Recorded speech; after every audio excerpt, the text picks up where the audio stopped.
I see you're back. That must be time for the quiz here. This is quiz for part number 8. We're going to take a look at the driver section. Now, a quiz shouldn't be too bad on this one. You know, number 7 was a little tough, so I think we're going to give you a little bit of a break here. You know, number 8 should be a little bit easier. So let's take a look at the first question of our quiz. Printer drivers all look the same regardless of the operating system, driver, version, or language. Is that true or false? So again, printer drivers all look the same regardless of the operating system, driver version, or language. Is that true or false? And of course, you're going to say the answer to this one is what? False. They do not all look the same. In fact, depending upon the operating system, the driver version, or the language, they'll oftentimes look very different, and you have to sort of hunt around as to where options have moved, where the different switches are. So they will change. Question number 2. When an option is added to the printer cabling always communicates to the driver the addition of the optional device. Is that true or false? And again, when an option is added to the printer cabling always communicates to the driver the addition of the optional device. And the answer to that one is, it's false. It does not always do that. Sometimes you have the bidirectional communications and it will communicate it, or through the network, and sometimes not. So don't assume that it will, and it's wise to go into the printer properties and set up the drivers to make sure that it has accepted the option, or it has the edit option to it, so that people can use it. Question number 3. Once printer preferences have been set up from the print properties, these become the default settings. Is this true or false? You guys are getting really easy here. All these true and false questions here. Once printer preferences have been set up from the print properties, these become the default settings. So true or false? And the answer to this one is, that's true. So once you set them up, say like 3 copies or 10 copies or landscape or portrait, or if you want a watermark on there or confidential or not, whatever you do that in the printer preferences out of the print properties, they become the default. So when you pull up the driver, that's what the defaults are. And if you say you set it up for 10 copies in the default, all of a sudden you pull up that driver, it's automatically going to print 10 unless you specify at that single print job that you want more or less at that point in time. Probably less. Most people only do 1 print. Anyway, question number 4, let's move on.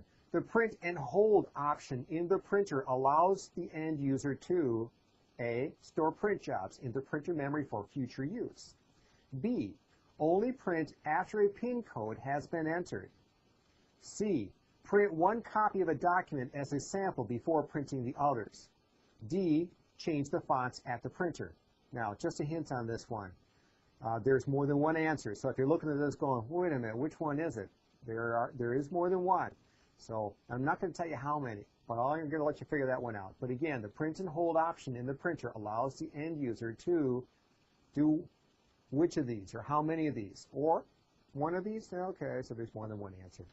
So the answer to this is, first off, A, store the print jobs in the printer memory for future use. And this can be done, through when we're going to send it out, and just store it inside the memory to recall it later. Also, only print after a PIN code has been entered. Same type of thing, except for putting a PIN code on it so that it's secure at that point in time. It's confidential print. Or print 1 copy of the document as a sample before printing the others. It's another option there. So I can look and say, typo, don't print them all. I don't want to waste paper here. That's a nice option. And change the fonts at the printer. Don't think so. We're not there as of yet. Question becomes, if you have multiple fonts in that document, which fonts do you change? So D is not going to apply here, but if you got ABC, you did well. Question number 5, the end user can choose the paper they want to print on by selecting either the tray they want the printer to pull paper from, or by choosing the paper type. Is this true or false? Once again, the question is, the end user can choose the paper they want to print on by selecting either the tray they want the printer to pull the paper from, or by choosing the paper type. Now, is that true or false?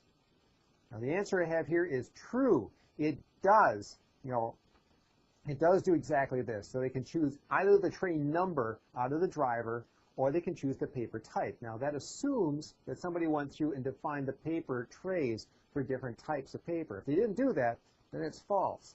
But in this case, we're assuming that they did. I know what assuming does, but this is part of that learning process here, so that now you can look at this and go, oh yes, if I set up those trays for different paper types, people can choose it this way. It makes their lives easier, makes things work better. I become the solution. They call me back again. This is a good thing. Okay. So 5 questions this time. You had a little bit easier. Did the quiz go better? You got more right answers this time? Hopefully so. We're getting up into some of the other areas here. Adjustments are coming up in the next section here, where we're going to take a look at how to make some adjustments, print head adjustments, feed aligner adjustments, some of the other things that are in here. So when you're ready, we'll get into the adjustments phase.